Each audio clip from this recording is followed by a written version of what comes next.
ছোট পুচকি পুচকি পাউরুটি কিন্তু ভিতরে একদম তুলোর মতো নরম। যেদিন সকালবেলা রুটি বেলতে মন চাইবে না সেদিন এই রেসিপিটা ট্রাই করতে পারেন। বানানোতে খাটুনি অনেক কম, তাছাড়া আমি এক গাদা উপকরণ দিয়ে রেসিপি জটিল করিনি। 4টা পুচকো পাউরুটি বানানোর জন্য দিয়ে দিয়েছি 1 চিমটি লবণ, 1 টেবিল চামচ সয়াবিন তেল, ছোট্ট একটা কোয়েল পাখির ডিম। এগুলাকে ভালোভাবে চামচ দিয়ে নেড়েচেড়ে মিশিয়ে নিলাম। এখন দিয়ে দিচ্ছি কুসুম গরম পানিতে ভিজিয়ে রাখা 1 চা চামচের 4 ভাগের 1 ভাগ ইস্ট আর 1 চা চামচ চিনি। এটা আমি আধা ঘন্টা আগেই কুসুম গরম পানিতে ভিজিয়ে রেখেছি। আর এখন দিয়ে দিচ্ছি পরিমাণ মতো ময়দা। এই যে পরিমাণগুলো বললাম এগুলো সব আমি আমার আন্দাজের উপর ইউজ করেছি। ডো তৈরি হয়ে গেলে হাতে আরেকটু তেল মাখিয়ে ডোয়ের এপিট ওপিট ভালোভাবে তেলটা মেখে দিব যেন উপর দিয়ে ডোটা না শুকিয়ে যায়। এখন ডোটাকে রেস্ট দিব।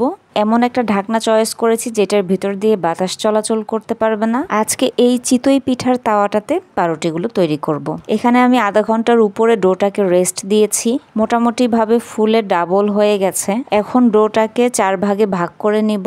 ডোটাকে ভাগ করে নেয়ার পর হাত দিয়ে এটাকে ভালোভাবে ঘুরিয়ে ঘুরিয়ে গোল শেপ দিতে হবে। কিভাবে গোল শেপ দিবেন সেটা আমি 2 বার এখানে দেখিয়ে দিচ্ছি।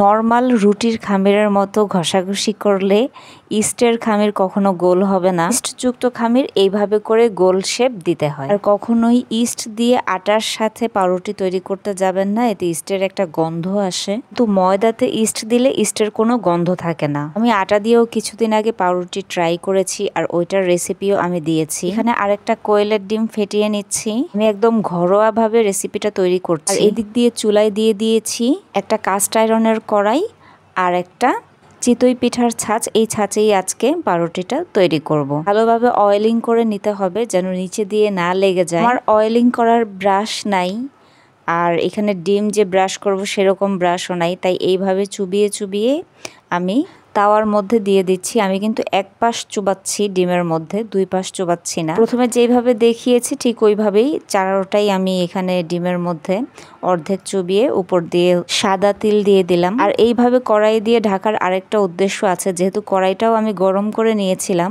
উপরে এবং নিচের দিক থেকে 2 দিক থেকেই হিট লাগবে। আমার পাউরুটিগুলো তৈরি হয়ে গিয়েছে। উপর দিয়ে যদি কালার আপনি আরেকটু ভালো চান তাহলে শুধুমাত্র ডিমের কুসুম ব্রাশ করে নিতে পারেন সাথে চিনি মিক্সড করে। আমার কাছে এটা যেহেতু আলসেমির নাস্তা, এত হ্যাসেল আমি করতে চাচ্ছি না। প্রথমেই বলে নিলাম যেদিন রুটি বেলতে মন চাইবে না সেই দিন এইভাবে রুটি বানিয়ে খেতে পারেন। আমি ভিতর সাইডটা দেখাচ্ছি, একদম সফট হয়েছে, খেতেও হয়েছে অসাধারণ। আমি একটু টেস্ট করে দেখলাম, মাশাআল্লাহ। গরম গরম হাতের তৈরি পাউরুটি। এই রেসিপিটা অনুসরণ করে বা এই টেকনিকটা অনুসরণ করে আপনি চাইলে বেশি পরিমাণ পাউরুটিও তৈরি করে রেখে দিতে পারেন 2-3 দিনের জন্য। রেসিপি ভালো লাগলে লাইক কমেন্ট শেয়ার করে পাশে থাকুন।